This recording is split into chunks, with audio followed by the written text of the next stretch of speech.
This is the new Tesla Model Y Performance, which has just been released across Europe and in the US.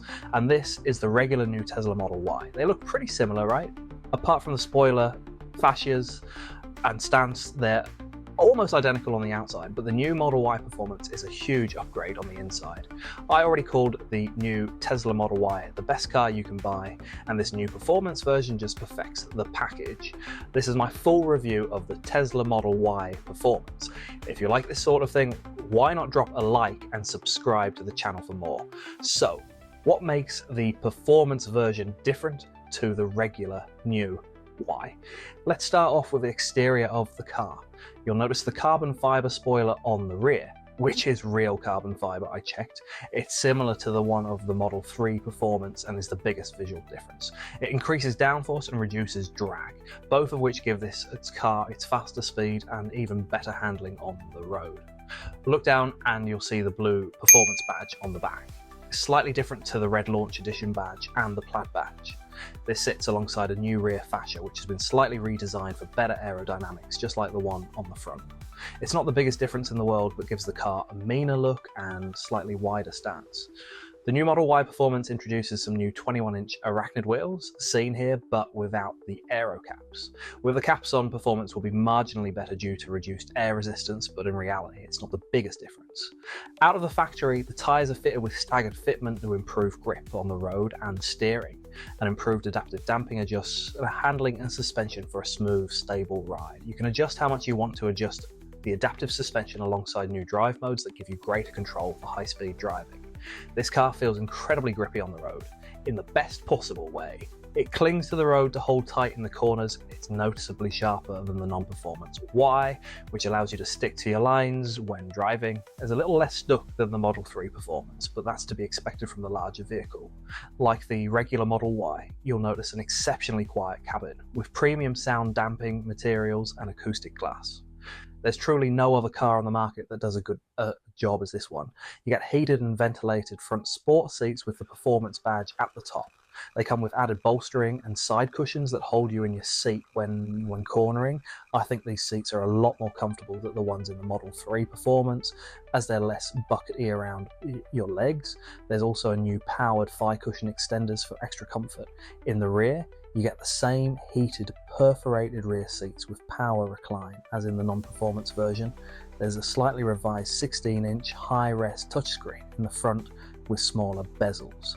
Although I think you need to get a ruler out to truly notice the difference, it is nice to have. Tesla has increased the charge capacity thanks to high-density battery cells, which means you can juice up faster than ever. The battery is rated for 360 miles on a full charge, but you'll probably get less than that. On my first day driving the car, I went from 100% to 19% over approximately 200 miles of motorway and country roads, driving so expect closer to 250 in the real world. So what does all of this translate to? The new Tesla Model Y Performance can go from 0 to 60 miles per hour in 3.3 seconds, with a 155 miles per hour top speed and approximately 453 brake horsepower. Let's try a quick 0 to 60 and see for ourselves.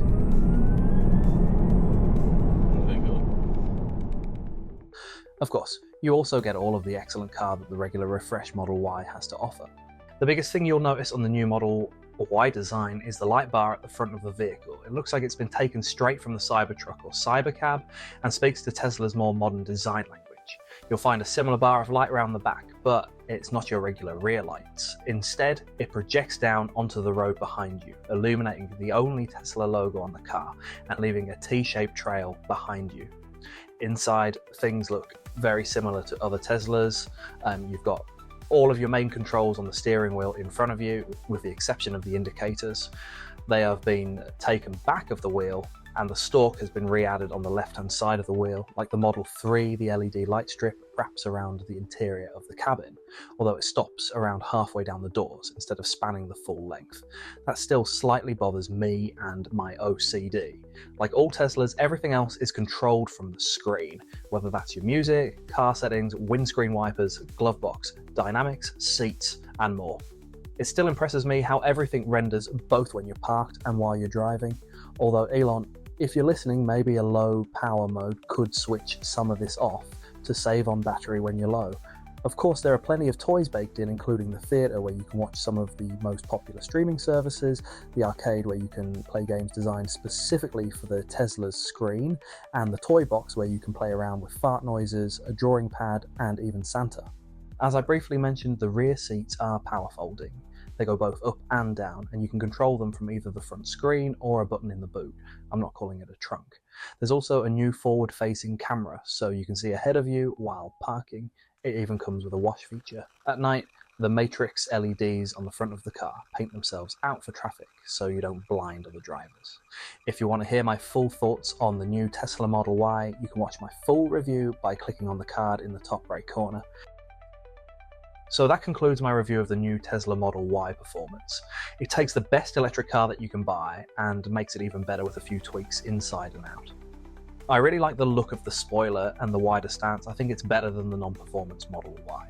In terms of price, the new Model Y performance starts at £62,000 or $57,000 in the US. The rated miles are 306. I'm unsure if this is a difference in spec or a difference between WLTP and EPA. Considering that's only £1,000 more than the launch edition was, I think it's excellent value for money.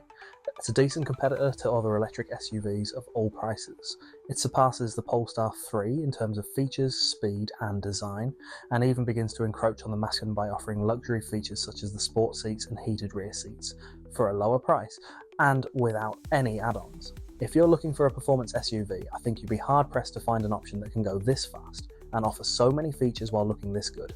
Doing it.